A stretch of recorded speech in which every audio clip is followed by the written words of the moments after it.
എല്ലാവർക്കും സ്വാഗതം. Plus 2 കെമിസ്ട്രിയിലെ P block elements എന്ന ചാപ്റ്ററിലെ 4ാമത്തെ ക്ലാസ്സാണിത്. ഈ ചാപ്റ്ററിൽ നമ്മൾ നേരത്തെ സംസാരിച്ച കാര്യങ്ങൾ, ഒന്ന് anomalous properties of second period elements, nitrogen, oxygen, fluorine പോലുള്ള എലമെന്റ്സിന്റെ അനോമലസ് പ്രോപ്പർട്ടീസ് ആയിട്ട് ബന്ധപ്പെട്ട ചില കാര്യങ്ങൾ പറഞ്ഞു. അപ്പൊ അതുമായി ബന്ധപ്പെട്ട ഒന്ന് രണ്ട് ചോദ്യങ്ങൾ പറഞ്ഞു. ഇപ്പൊ NCl5 ഫോം ചെയ്യുന്നില്ല, PCl5 ഫോം ചെയ്യുന്നു, എന്തുകൊണ്ട്? പിന്നെ ഇപ്പുറത്ത് വരുന്ന സമയത്ത് കാർബൺ ഡൈ ഓക്സൈഡ് ഗ്യാസ് ആണ്, തൊട്ട് താഴെയുള്ള സിലിക്കൺ ഡൈ ഓക്സൈഡ് സോളിഡ് ആണ്. അപ്പൊ അങ്ങനെയുള്ള ചോദ്യങ്ങൾ അവിടെ നമ്മൾ സംസാരിച്ചു. പിന്നെ അതുപോലെ തന്നെ ഇനാർട്ട് പെയർ എഫക്റ്റ് അതെന്താണെന്ന് ചോദിച്ചാൽ നമുക്ക് ഓർമ്മയുണ്ട്, പി ബ്ലോക്ക് എലമെന്റ്സിലെ ചില എലമെന്റ്സിന് എസ് സബ് ഷെല്ലിലെ 2 ഇലക്ട്രോൺസിനെ റിയാക്ഷനിൽ പങ്കെടുപ്പിക്കാനുള്ള റിലക്റ്റൻസ് ഉണ്ട്, വൈമുഖ്യമുണ്ട്. അപ്പൊ അതിന്റെ പ്രശ്നം എന്താണെന്ന് ചോദിച്ചാൽ ഹയർ ഓക്സിഡേഷൻ നമ്പർ പെർമിറ്റ് ചെയ്യുന്നില്ല. അപ്പൊ അത് പ്രിഡോമിനന്റ് ആയിട്ട് വരുന്നത് ലാസ്റ്റ് എലമെന്റിനാണ്. അപ്പോൾ ഹയർ ഓക്സിഡേഷൻ സ്റ്റേറ്റ് അൺസ്റ്റേബിൾ ആയിട്ട് വരുന്നത് ബിസ്മത്ത്, പൊളോണിയം പോലുള്ള എലമെന്റ്സിലാണെന്ന് നമുക്ക് മനസ്സിലായിട്ടുണ്ട്. പിന്നെ അതിനുശേഷം നമ്മൾ അലോട്രോപിക് ഫോമുകളെ പറ്റി പറഞ്ഞു. അലോട്രോപിക് ഫോമുകൾ ഫോസ്ഫറസിന്റെയും സൾഫറിന്റെയും സംസാരിച്ചു, ഇത് രണ്ടും. പിന്നെ അതിനുശേഷം നമ്മൾ ഓക്സോ ആസിഡുകളെ പറ്റി പറഞ്ഞു. ഓക്സോ ആസിഡിന്റെ പേര്, ഫോർമുല, സ്ട്രക്ചർ, അത് നൈട്രജന്റെ ഓക്സോ ആസിഡിനെ പറ്റി പറഞ്ഞു. ഫോസ്ഫറസിന്റെ സംസാരിച്ചു, സൾഫറിന്റെ ഓക്സോ ആസിഡ് അറിയാം, ഫ്ലൂറിന്റെ ഓക്സോ ആസിഡ് ആയ ഹൈപ്പോ ഫ്ലൂറസ് ആസിഡ് ഒരെണ്ണം അറിയാം, ക്ലോറിന്റെ 4 ഓക്സോ ആസിഡിന് അറിയാം, ബ്രോമിൻ അറിയാം, അയഡിൻ അറിയാം. അപ്പൊ ഇത്രയും ആൾക്കാരുടെ പേര്, ഫോർമുല, സ്ട്രക്ചർ, ഇത്രയും കാര്യങ്ങൾ നമുക്ക് അറിയാം. അപ്പൊ ഇന്നത്തെ ക്ലാസ്സിൽ നമ്മൾ ഉദ്ദേശിക്കുന്നത് ഇത്രയും ഓക്സോ ആസിഡില് ഒരു ഓക്സോ ആസിഡായ നൈട്രജന്റെ ഓക്സോ ആസിഡായ HNO3 നൈട്രിക് ആസിഡ് എന്നറിയപ്പെടുന്ന നൈട്രജന്റെ ഓക്സോ ആസിഡിന്റെ പ്രിപ്പറേഷനും പ്രോപ്പർട്ടീസും ആയിട്ട് ബന്ധപ്പെട്ട കാര്യങ്ങളാണ് സംസാരിക്കാൻ ഉദ്ദേശിക്കുന്നത്. അപ്പൊ ഇന്നത്തെ ക്ലാസ്സിൽ ശരിക്കും നൈട്രിക് ആസിഡിന്റെ പ്രിപ്പറേഷനും പ്രോപ്പർട്ടീസും അതിന്റെ കെമിക്കൽ പ്രോപ്പർട്ടീസുമാണ് സംസാരിക്കാൻ ഉദ്ദേശിക്കുന്നത്. അപ്പൊ അതിലാദ്യം നൈട്രജന്റെ ഇൻഡസ്ട്രിയൽ പ്രിപ്പറേഷൻ തന്നെ പറയാം. നൈട്രിക് ആസിഡിന്റെ ഇൻഡസ്ട്രിയൽ പ്രിപ്പറേഷൻ തന്നെ പറയാം. അപ്പൊ അതിനുവേണ്ടി നൈട്രിക് ആസിഡ് ഉണ്ടാക്കണമെങ്കിൽ നമുക്ക് ആവശ്യമായ സാധനങ്ങൾ എന്തൊക്കെയെന്ന് ചോദിച്ചാൽ ഏറ്റവും പ്രധാനപ്പെട്ട ഒരു സാധനം നൈട്രജനുള്ള അമോണിയയാണ്. അമോണിയ. അപ്പോൾ നൈട്രിക് ആസിഡിന്റെ പ്രൊഡക്ഷന് വേണ്ടി നമുക്ക് ആവശ്യമുള്ളത് അമോണിയയാണ്. അത് 3 സ്റ്റെപ്പിലൂടെ നമുക്ക് കാര്യങ്ങൾ ചെയ്യാം. ഒന്നാമത്തെ സ്റ്റെപ്പിൽ ഈ അമോണിയ ഓക്സിഡൈസ് ചെയ്തിട്ട് നൈട്രിക് ഓക്സൈഡ് ഉണ്ടാക്കാം. ഇനി രണ്ടാമത്തെ സ്റ്റെപ്പിൽ ആ നൈട്രിക് ഓക്സൈഡ് വീണ്ടും ഓക്സിഡൈസ് ചെയ്തിട്ട് നൈട്രജൻ ഡയോക്സൈഡ് ഉണ്ടാക്കാം. ഇനി മൂന്നാമത്തെ സ്റ്റെപ്പിൽ ആ നൈട്രജൻ ഡയോക്സൈഡ് വാട്ടറിൽ ഡിസോൾവ് ചെയ്തിട്ട് നമ്മൾ ഉദ്ദേശിക്കുന്ന നൈട്രിക് ആസിഡ് ഫോം ചെയ്യാം. ഓക്കെ, അപ്പൊ നമ്മളിപ്പോ സംസാരിക്കുന്നത് നൈട്രിക് ആസിഡിന്റെ ഇൻഡസ്ട്രിയൽ പ്രിപ്പറേഷൻ ആണ്. നൈട്രിക് ആസിഡ് ഇൻഡസ്ട്രിയൽ പ്രിപ്പറേഷൻ നടത്തണമെങ്കിൽ റിക്വയർമെന്റ് എന്ന് വെച്ചാൽ അമോണിയ ഗ്യാസ് ആണ്. റിയാക്ഷൻ 3 സ്റ്റെപ്പായിട്ട് കാര്യങ്ങൾ ചെയ്യാം. ഒന്നാമത്തെ സ്റ്റെപ്പിൽ അമോണിയ ഓക്സിഡൈസ് ചെയ്തിട്ട് നൈട്രിക് ഓക്സൈഡ് ഫോം ചെയ്യാം. രണ്ടാമത്തെ സ്റ്റെപ്പിൽ നൈട്രിക് ഓക്സൈഡ് വീണ്ടും ഓക്സിഡൈസ് ചെയ്തിട്ട് നൈട്രജൻ ഡയോക്സൈഡ് ഫോം ചെയ്യാം. മൂന്നാമത്തെ സ്റ്റെപ്പിൽ നൈട്രജൻ ഡയോക്സൈഡ് വാട്ടറിൽ ഡിസോൾവ് ചെയ്ത്, നൈട്രിക് ആസിഡ് അല്ല വാട്ടറിൽ ഡിസോൾവ് ചെയ്തിട്ട് H2O യിൽ ഡിസോൾവ് ചെയ്തിട്ട് നമ്മൾ ഉദ്ദേശിക്കുന്ന നൈട്രിക് ആസിഡ് അവിടെ ഫോം ചെയ്യിക്കാം. ഓക്കെ, അപ്പൊ ഇനി ഇക്വേഷനിലേക്ക് വന്നാൽ നൈട്രിക് ഓക്സൈഡിന്റെ ഫോമിൽ നമുക്കറിയാം അത് NO ആണ്. നൈട്രജൻ ഡയോക്സൈഡ് ആണെങ്കിൽ അത് NO2 ആണ്. നൈട്രിക് ആസിഡ് HNO3 ആണ്. അപ്പൊ ഇക്വേഷൻ നമുക്ക് ശരിയായിട്ടുണ്ട്. അപ്പൊ സ്റ്റേറ്റ്മെന്റ് അറിയാം, ഇക്വേഷനും അറിയാം. ഇനി ഇതിന്റെ കൂടുതൽ കാര്യങ്ങൾ നമുക്ക് ഉൾപ്പെടുത്താം ഇക്വേഷനിൽ. അതിൽ ഒന്നാമത്തെ സ്റ്റെപ്പിൽ സാധാരണ ഒരു കാറ്റലിസ്റ്റ് ഉപയോഗിക്കുന്നുണ്ട്. ആ കാറ്റലിസ്റ്റ് ആയിട്ട് പ്ലാറ്റിനത്തിന്റെയും റോഡിയത്തിന്റെയും RH അലോയ് ആണ് ഉപയോഗിക്കുന്നത്. ഇനി അവിടുത്തെ ടെമ്പറേച്ചർ ഓർക്കുക 500 കെൽവിൻ ആണ്. അവിടുത്തെ പ്രഷർ ഏകദേശം 9 അറ്റ്മോസ്ഫിയർ പ്രഷർ ആണ്. ഓക്കെ, അപ്പൊ അത് നമ്മൾ ചേർത്തിട്ട് ഒന്നാമത്തെ സെന്റൻസ് നമുക്ക് മോഡിഫൈ ചെയ്യാം. Ammonia on oxidation in presence of platinum rhodium alloy at 500 kelvin and 9 atmosphere pressure to form nitric oxide എന്ന് എഴുതിയാൽ ഒന്നാമത്തെ സ്റ്റെപ്പ് പൂർത്തിയായി. ഇനി അവിടുത്തെ ബൈ പ്രോഡക്റ്റ് ആയിട്ട് ഹൈഡ്രജൻ ഉള്ളത് കൊണ്ട് തന്നെ വാട്ടർ എഴുതാം. ഇനി ഇക്വേഷൻ ബാലൻസ് ചെയ്ത് ഉപയോഗിക്കണം. ഇനി സ്റ്റെപ്പ് 2ന്റെ സ്റ്റേറ്റ്മെന്റ് ഇങ്ങനെ nitric oxide again oxidises to form nitrogen dioxide എന്ന് പറഞ്ഞ് രണ്ടാമത്തെ സ്റ്റെപ്പായി. ഇനി മൂന്നാമത്തെ സ്റ്റെപ്പിൽ nitrogen dioxide dissolve in water to form nitric acid. ഇനി അവിടുത്തെ ബൈ പ്രോഡക്റ്റ് ഇവിടെ ഉണ്ടാകുന്ന ബൈ പ്രോഡക്റ്റ് തന്നെ ഇത് തന്നെയാണ്, NO ആണ്. ഓക്കെ, അപ്പൊ എങ്കിൽ നൈട്രിക് ആസിഡിന്റെ ഇൻഡസ്ട്രിയൽ പ്രിപ്പറേഷനുമായി ബന്ധപ്പെട്ട കാര്യങ്ങളാണ് നമ്മൾ സംസാരിച്ചത്. അമോണിയ റിക്വയർമെന്റ് ആയിട്ട് വരുന്ന ഈ പറഞ്ഞിരിക്കുന്ന ഇൻഡസ്ട്രിയൽ മെത്തേഡ് വളരെ പ്രശസ്തമാണ്. ഇത് അറിയപ്പെടുന്ന പേര് ഓസ്റ്റ്വാൾഡ് പ്രോസസ് എന്ന് പറയണം. ഓക്കെ, അപ്പൊ നമുക്ക് പരീക്ഷയ്ക്ക് നൈട്രിക് ആസിഡിന്റെ ഇൻഡസ്ട്രിയൽ പ്രിപ്പറേഷന്റെ പേര് ചോദിച്ചാൽ ഓസ്റ്റ്വാൾഡ് പ്രോസസ് എന്ന് പറയണം. ഓസ്റ്റ്വാൾഡ് പ്രോസസ്സിന്റെ റിക്വയർമെന്റ് ആരാണ് എന്ന് ചോദിച്ചാൽ പറയാം അമോണിയ. ഇനി ഓസ്റ്റ്വാൾഡ് പ്രോസസ്സിന്റെ ഇക്വേഷൻ അല്ലെങ്കിൽ 3 സ്റ്റെപ്പായിട്ട് കാര്യങ്ങൾ നടക്കുന്നു എന്ന് പറയണം. ഒന്നാമത്തെ സ്റ്റെപ്പിൽ ammonia on oxidation in presence of platinum rhodium alloy at 500 kelvin and 9 atmosphere pressure to form nitric oxide എന്ന് പറഞ്ഞ ഒന്നാമത്തെ സ്റ്റെപ്പ് പൂർത്തിയായി. രണ്ടാമത്തെ step nitric oxide again oxidises to form nitrogen dioxide എന്ന് പറഞ്ഞാൽ നമുക്ക് രണ്ടാമത്തെ സ്റ്റെപ്പ് പൂർത്തിയായി. ഇനി മൂന്നാമത്തെ step nitrogen dioxide dissolve in water to form nitric acid and nitric oxide എന്ന് പറഞ്ഞാൽ മൂന്നാമത്തെ സ്റ്റെപ്പ് പൂർത്തിയായി. ഓക്കെ, അപ്പോൾ ഓസ്റ്റ്വാൾഡ് പ്രോസസ്സിനെ പറ്റി മനസ്സിലായി. ഇനി അടുത്തതിന്റെ ലബോറട്ടറി പ്രിപ്പറേഷൻ ചെയ്യാൻ പറഞ്ഞാൽ, ഇപ്പൊ ഇത് ഇൻഡസ്ട്രിയൽ പ്രിപ്പറേഷൻ ആണ്, വ്യാവസായിക ഉൽപാദനമാണ്. ലബോറട്ടറി പ്രിപ്പറേഷനിൽ ആവശ്യം സോഡിയം നൈട്രേറ്റ് ആണ്, NaNO3. നമ്മുടെ സൾഫ്യൂരിക് ആസിഡുമായിട്ട് റിയാക്ട് ചെയ്താൽ നമുക്ക് നമ്മൾ ഉദ്ദേശിക്കുന്ന HNO3 കിട്ടും. By product NaHSO4. ഓക്കെ, അപ്പൊ ഈ എഴുതിയിരിക്കുന്നത് ലബോറട്ടറി പ്രിപ്പറേഷൻ ആണ്, ഈ എഴുതിയിരിക്കുന്നത് ഇൻഡസ്ട്രിയൽ പ്രിപ്പറേഷൻ ആണ്. അപ്പോൾ നമുക്ക് നൈട്രിക് ആസിഡിന്റെ ഇൻഡസ്ട്രിയൽ പ്രിപ്പറേഷൻ വ്യാവസായിക ഉൽപാദനം ഓസ്റ്റ്വാൾഡ് പ്രോസസ് അറിയാം. അതുപോലെ തന്നെ ലബോറട്ടറി പ്രിപ്പറേഷൻ ആയിട്ട് sodium nitrate reacts with H2SO4 to form nitric acid എന്ന് നമുക്ക് പറയാം. ഓക്കെ, അപ്പോൾ ഇതുവരെ സംസാരിച്ചത് നൈട്രിക് ആസിഡിന്റെ പ്രിപ്പറേഷൻ ആണ്. ഇൻഡസ്ട്രിയൽ പ്രിപ്പറേഷൻ ഓസ്റ്റ്വാൾഡ് പ്രോസസ് അറിയാം, അതുപോലെ തന്നെ പിന്നെ നമ്മുടെ ലബോറട്ടറി പ്രിപ്പറേഷൻ അറിയാം. ഇനി നൈട്രിക് ആസിഡിന്റെ കെമിക്കൽ പ്രോപ്പർട്ടീസ് ആണ് പറയാനുള്ളത്.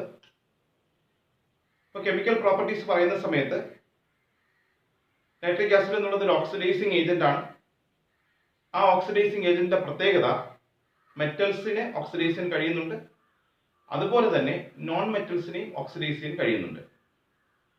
അപ്പൊ അതില് മെറ്റലിന്റെ ഓക്സിഡേഷൻ എന്ന് പറയുമ്പോഴത്തേക്ക് നമുക്ക് പറയാനുള്ളത് ക്രോമിയവും അലുമിനിയവും കോൺസെൻട്രേറ്റഡ് നൈട്രിക് ആസിഡിൽ എങ്ങനെയാണ് റിയാക്ട് ചെയ്യുന്നത്, പിന്നെ കോപ്പർ, പിന്നെ സിങ്ക്, ഇത്രയും ആൾക്കാർ മെറ്റൽസ് എന്ന കാറ്റഗറിയിൽ വരുന്നതാണ്.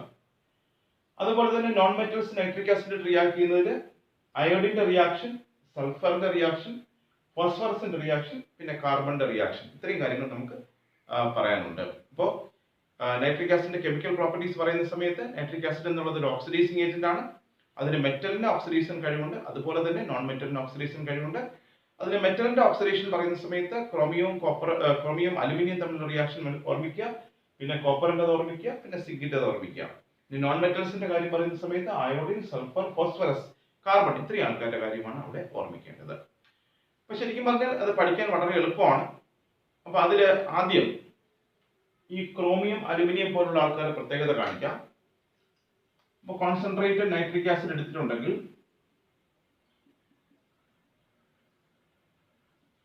ഇതിൽ ക്രോമിയം ഇട്ടാലും അല്ലെങ്കിൽ അലുമിനിയം ഇട്ടാലും അതിൽ ആദ്യം അവിടെ ഒരു ഹൈലി റിയാക്റ്റീവ് ആയിരിക്കുന്ന, അതായത് പെട്ടെന്ന് റിയാക്ട് ചെയ്യുന്നത് പോലെ നമുക്ക് തോന്നും. അതായത് നമ്മുടെ എണ്ണയിലൊക്കെ എന്തെങ്കിലും എടുത്തിരുന്ന സമയത്ത് പെട്ടെന്ന് തിളയ്ക്കുന്നത് പോലെ പെട്ടെന്ന് നമുക്ക് തോന്നും. പക്ഷെ ഒരു അല്പസമയം കഴിയുന്ന സമയത്ത് ആ പറഞ്ഞിരിക്കുന്ന റിയാക്ഷൻ പിന്നെ സ്റ്റോപ്പ് ചെയ്യുന്ന രീതിയിലേക്ക് കാര്യങ്ങൾ വരുന്നുണ്ട്. അപ്പോൾ അങ്ങനെ ഒരു അവസ്ഥ ക്രോമിയം അലുമിനിയം കോൺസെൻട്രേറ്റഡ് നൈട്രിക് ആസിഡിൽ എങ്ങനെയാണ് ബിഹേവ് ചെയ്യുന്നത് ചോദിച്ചാൽ ആദ്യം അത് ഹൈലി റിയാക്റ്റീവ് ആണ്, പക്ഷെ കുറച്ചു നേരം കഴിയുന്ന സമയത്ത് അത് റിയാക്ട് ചെയ്യുന്നേ ഇല്ല എന്ന് ആ രീതിയിലേക്ക് വരുന്നുണ്ട്. അപ്പൊ അതെങ്ങനെയാണെന്ന് ചോദിച്ചാൽ അല്ലെങ്കിൽ എന്തുകൊണ്ടാണെന്ന് ചോദിച്ചാൽ ഈ ക്രോമിയം അലുമിനിയം നൈട്രിക് ആസിഡ് ആദ്യം റിയാക്ട് ചെയ്യുന്ന സമയത്ത് അലുമിനിയത്തിന്റെ സർഫസിൽ അല്ലെങ്കിൽ ക്രോമിയത്തിന്റെ സർഫസിൽ ഒരു ഓക്സൈഡ് ലെയർ അവിടെ ഫോം ചെയ്യും. ഓക്കെ, ഈ ഓക്സൈഡ് ലെയർ ബാക്കിയുള്ള അലുമിനിയത്തിനെ നൈട്രിക് ആസിഡുമായിട്ട് റിയാക്ട് ചെയ്യാതെ അതൊരു പാസീവ് സ്റ്റേറ്റിലേക്ക് കൊണ്ടുപോകുന്നുണ്ട്. അപ്പൊ അങ്ങനെയുള്ള ആ പാസീവ് സ്റ്റേറ്റ് ഉണ്ടാകുന്ന ആ പ്രോപ്പർട്ടിയെ പാസിവിറ്റി എന്നാണ് അറിയപ്പെടുന്നത്. പാസിവിറ്റി. ഓക്കെ, അപ്പൊ നമ്മൾ പഠിക്കുന്ന ഒന്നാമത്തെ പോയിന്റ് അതാണ്. എന്താണ് പാസിവിറ്റി എന്ന് ചോദിച്ചാൽ പറയേണ്ടത്, ആ പാസിവിറ്റി എക്സിബിറ്റ് ചെയ്യുന്ന രണ്ട് മെറ്റൽസേ ഉള്ളൂ. ക്രോമിയവും അലുമിനിയവും മാത്രമാണ് അവിടെ പാസിവിറ്റി എക്സിബിറ്റ് ചെയ്യുന്നത്. പാസിവിറ്റി എന്താണെന്ന് ചോദിച്ചാൽ ക്രോമിയവും അലുമിനിയവും കോൺസ്റ്റന്റ് നൈട്രിക് ആസിഡിനകത്ത് ആദ്യം റിയാക്ടിവിറ്റി കാണിക്കുന്നുവെങ്കിലും പിന്നീട് അങ്ങോട്ട് റിയാക്റ്റീവ് അല്ലാതെ ഇരിക്കുന്ന ഒരു സ്റ്റേറ്റ് ഉണ്ട്. അതിനെ വിളിക്കേണ്ട പേരാണ് പാസിവിറ്റി. ഇനി അടുത്ത രണ്ടാമത്തെ ചോദ്യം, എന്തുകൊണ്ടാണ് പാസിവിറ്റി കാണിക്കുന്നതെന്ന് ചോദിച്ചാൽ അതിന് പറയണം ക്രോമിയവും അലുമിനിയവും ഒരു സർഫസിലേക്ക് ഒരു ഓക്സൈഡ് ലെയർ ഫോം ചെയ്യുന്നുണ്ട്. ആ ഓക്സൈഡ് ലെയർ ബാക്കിയുള്ള അലുമിനിയത്തിനെ അല്ലെങ്കിൽ ക്രോമിയത്തിനെ റിയാക്ഷനിൽ നിന്ന് പ്രൊട്ടക്ട് ചെയ്യുന്നു. അതുകൊണ്ടാണ് അത് പാസീവ് ആണെന്ന് പറയേണ്ടത്. ഓക്കെ, അപ്പൊ ആ പോയിന്റ് നമുക്ക് മനസ്സിലായി. ഇനി അടുത്ത് കോപ്പർ. അപ്പൊ ഇനി ആരായാലും ശരി ഓർമ്മിക്കേണ്ട ഒരു കാര്യം, ബാക്കിയുള്ള മെറ്റൽ ആയാലും നോൺ മെറ്റൽ ആയാലും കോൺസെൻട്രേറ്റഡ് നൈട്രിക് ആസിഡുമായിട്ട് റിയാക്ട് ചെയ്ത് കിട്ടുന്നത് അവിടെ റെഡിഷ് ബ്രൗൺ കളറുള്ള ഒരു ഗ്യാസ് ആണ്. ആ ഗ്യാസ് നൈട്രജൻ ഡയോക്സൈഡ് ആണ്. അപ്പൊ അത് മെറ്റൽ ആയാലും നോൺ മെറ്റൽ ആയാലും കോൺസെൻട്രേറ്റഡ് നൈട്രിക് ആസിഡിലാണ് റിയാക്ട് ചെയ്താൽ അവിടെ റെഡിഷ് ബ്രൗൺ വേപ്പേഴ്സ് ഫോം ചെയ്യുന്നുണ്ട്. ആ റെഡിഷ് ബ്രൗൺ വേപ്പേഴ്സ് എന്ന് വെച്ചാൽ നൈട്രജൻ ഡയോക്സൈഡ് ആണെന്ന് ഓർമ്മിക്കുക. So copper concentrated HNO3 react ചെയ്താൽ അവിടെ ഈ പറഞ്ഞിരിക്കുന്ന NO2 ഗ്യാസ് ഉണ്ടാവുന്നുണ്ട്. സിങ്ക് കോൺസെൻട്രേറ്റ് HNO3 ആയാലും NO2 ഗ്യാസ്. ഇനി ഈ പറഞ്ഞിരിക്കുന്ന നോൺ മെറ്റൽ എല്ലാവരും തന്നെ കോൺസെൻട്രേറ്റ് HNO3 റിയാക്ട് ചെയ്യുന്ന സമയത്ത് അവിടെ NO2 ഗ്യാസ് ഉണ്ടാവുമെന്ന് ഓർമ്മിക്കുക. അപ്പൊ ഇനി നമുക്ക് റിയാക്ഷൻ വരുന്നതിന് തുടങ്ങാം. കോപ്പറിന്റെ കാര്യം ഓർമ്മിക്കാം. കോപ്പർ ആദ്യം ഡൈലൂട്ട് HNO3 റിയാക്ട് ചെയ്യുമ്പോൾ എന്ത് കിട്ടും നോക്കാം. So Cu plus HNO3 dilute. സ്വാഭാവികമായിട്ടും ഇത് നോക്കിയാൽ തന്നെ അറിയാം കോപ്പർ നൈട്രേറ്റ് ഫോം ചെയ്യാം. CuNO3 ട്വൈസ് പ്ലസ് ഹൈഡ്രജൻ ഉള്ളതുകൊണ്ട് തന്നെ വാട്ടർ ഉണ്ടാവാം. പിന്നെ ഒരു പ്രോഡക്റ്റ് കൂടെ അവിടെ ഫോം ചെയ്യാം. രണ്ടാമത്തെ ഇക്വേഷൻ കോപ്പർ കോൺസെൻട്രേറ്റ് HNO3 അത് എഴുതി നോക്കാം. HNO3 കോൺസെൻട്രേറ്റഡ്, അവിടെ ഇതുപോലെ തന്നെ CuNO3 ട്വൈസ് പ്ലസ് ഹൈഡ്രജൻ ഉള്ളത് കൊണ്ട് വാട്ടർ. ഇനി ഞാൻ പറഞ്ഞു കോൺസെൻട്രേറ്റ് HNO3 ആയിട്ട് ആര് റിയാക്ട് ചെയ്താലും മെറ്റൽ ആയാലും നോൺ മെറ്റൽ ആയാലും അവിടെ ഉണ്ടാകുന്നത് NO2 ഗ്യാസ് ആണ്. സോ ഇവിടെ NO2 ആണ്. ഓക്കെ, ഇനി ഇവിടെ പകരം എന്ത് പ്രോഡക്റ്റ് വരും എന്ന് ചോദിച്ചാൽ അവിടെ നമ്മൾ നേരത്തെ പറഞ്ഞ നൈട്രിക് ഓക്സൈഡ് ആണ് പ്രോഡക്റ്റ് ആയിട്ട് വരുന്നത്. അപ്പോൾ കോപ്പറിന്റെ പ്രത്യേകത കണ്ടു. കോപ്പർ ഡൈലൂട്ട് HNO3 ആയിട്ട് റിയാക്ട് ചെയ്താൽ എന്തൊക്കെ കിട്ടും എന്ന് ചോദിച്ചാൽ അവിടെ കോപ്പർ നൈട്രേറ്റ് അല്ലെങ്കിൽ കുപ്രിക് നൈട്രേറ്റ്, പിന്നെ നൈട്രിക് ഓക്സൈഡ്, പിന്നെ വാട്ടർ. ഇനി ഇക്വേഷൻ കഴിയുന്നത് ബാലൻസ് ചെയ്ത് പഠിക്കുക. ഓക്കെ, രണ്ടാമത്തത് കോപ്പർ കോൺസെൻട്രേറ്റ് HNO3 ആയിട്ട് റിയാക്ട് ചെയ്താൽ എന്ത് കിട്ടും എന്ന് വെച്ചാൽ കുപ്രിക് നൈട്രേറ്റ് തന്നെ ഒന്ന്, വാട്ടർ തന്നെ ഒന്ന്. പക്ഷെ നൈട്രിക് ഓക്സൈഡിന് പകരം നൈട്രജൻ ഡയോക്സൈഡ് ആണ് നമ്മുടെ പ്രോഡക്റ്റ് ആയിട്ട് കിട്ടുന്നതെന്ന് പറയണം. ഓക്കെ, ഇനി അടുത്ത് ഇതുപോലെ തന്നെ സിങ്കിന്റെ കാര്യം ചിന്തിച്ചാൽ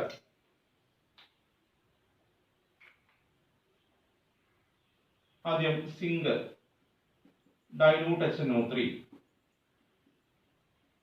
റിയാക്ട് ചെയ്യുന്ന സമയത്ത് സ്വാഭാവികമായിട്ടും zinc nitrate,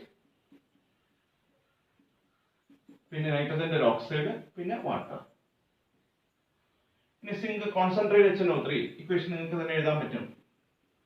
concentrated HNO3 gives zinc nitrate. പിന്നെ ഞാൻ പറഞ്ഞു കോൺസെൻട്രേറ്റ് HNO3 ആണെങ്കിൽ അവിടെ മെറ്റൽ ഏതായാലും ശരി, മെറ്റലും നോൺ മെറ്റൽ ആയാലും ശരി ഉണ്ടാകുന്നത് NO2 ഗ്യാസ് ആണ് പ്ലസ് H2O.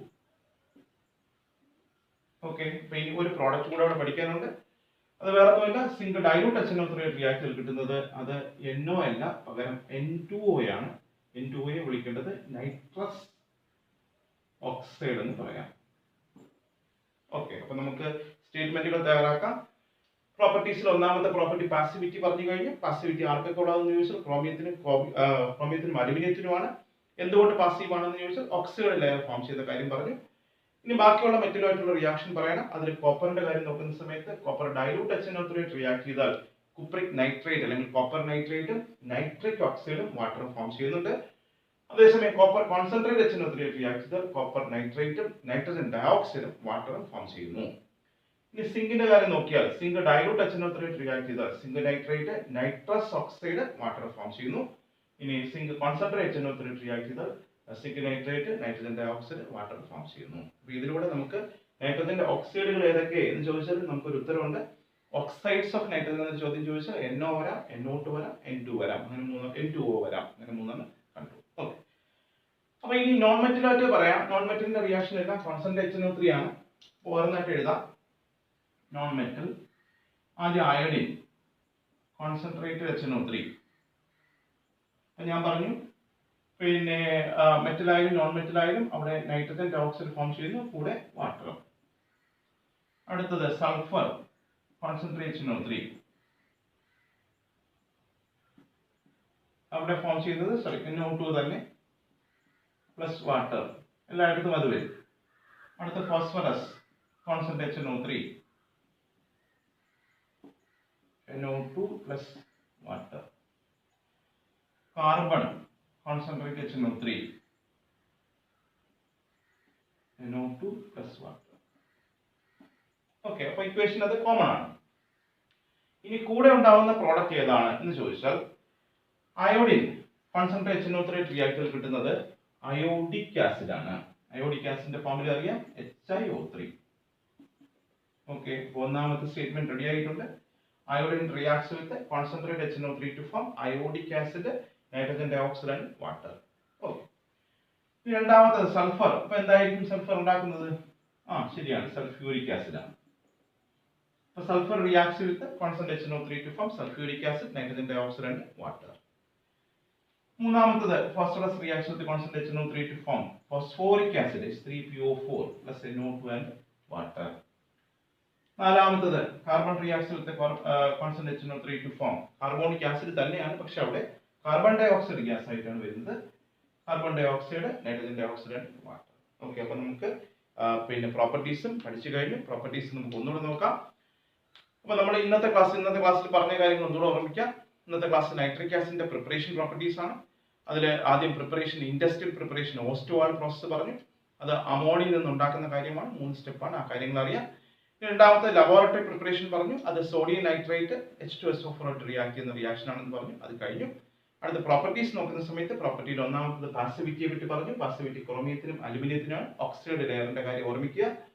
ഇനി ബാക്കിയുള്ള മെറ്റലിന്റെ കാര്യം പറയുമ്പോൾ കോപ്പറിന്റെ പ്രത്യേകത, കോപ്പർ 2 റിയാക്ഷൻ ഉണ്ട്. ഡൈലൂട്ട് HNO3 ആകുമ്പോഴത്തേക്ക് കോപ്പർ നൈട്രേറ്റും നൈട്രിക് ഓക്സൈഡും വാട്ടറും. അതേസമയം കോൺസെൻട്രേറ്റ് HNO3 ആണെങ്കിൽ കോപ്പർ നൈട്രേറ്റും നൈട്രജൻ ഡയോക്സൈഡും വാട്ടറും. സിങ്ക് അതുപോലെ തന്നെ ഡൈലൂട്ട് HNO3 റിയാക്ട് സമയത്ത് നൈട്രസ് ഓക്സൈഡ് ആണ് ഫോം ചെയ്തത്. കോൺസെൻട്രേറ്റ് HNO3 ആണെങ്കിൽ നമുക്കറിയാം അത് നൈട്രജൻ ഡയോക്സൈഡ് ആണ്. ഇനി നോൺ മെറ്റലിന്റെ കാര്യം പരിശോധിക്കുന്ന സമയത്ത് അയോഡിൻ അയോഡിക് ആസിഡും NO2 വാട്ടർ ഉണ്ടാക്കുന്നുണ്ട്. സൾഫർ സൾഫ്യൂരിക് ആസിഡും NO2 വാട്ടർ ഉണ്ടാക്കുന്നുണ്ട്. ഫോസ്ഫറസ് ഫോസ്ഫോറിക് ആസിഡും NO2 വാട്ടർ ഉണ്ടാക്കുന്നുണ്ട്. കാർബൺ ഡൈ ഓക്സൈഡും NO2 വാട്ടർ ഉണ്ടാക്കുന്നുണ്ട്. ഓക്കെ, അപ്പൊ നല്ലവണ്ണം എഴുതി പഠിക്കുക. കഴിയുന്നതും ഇക്വേഷൻ ബാലൻസ് ചെയ്യാൻ ശ്രമിക്കുക. പരീക്ഷ ഹാളിൽ ചെന്നിരുന്ന് ബാലൻസ് ചെയ്താൽ ശരിയാവില്ല. അപ്പൊ അതുകൊണ്ട് ബാലൻസ് ചെയ്ത് പഠിക്കുന്നുവെങ്കിൽ കൃത്യമായി ആദ്യമേ ഒന്ന് ബാലൻസ് ചെയ്തിട്ട് വേണം, പഠിച്ചിട്ട് വേണം പരീക്ഷയ്ക്ക് പോകേണ്ടത്. ഓക്കെ, അപ്പൊ ഇത്രയും കാര്യങ്ങൾ നല്ലവണ്ണം മനസ്സിലാക്കുക. ബാക്കിയുള്ള കാര്യങ്ങൾ നമുക്ക് അടുത്ത ക്ലാസ്സിൽ സംസാരിക്കാം.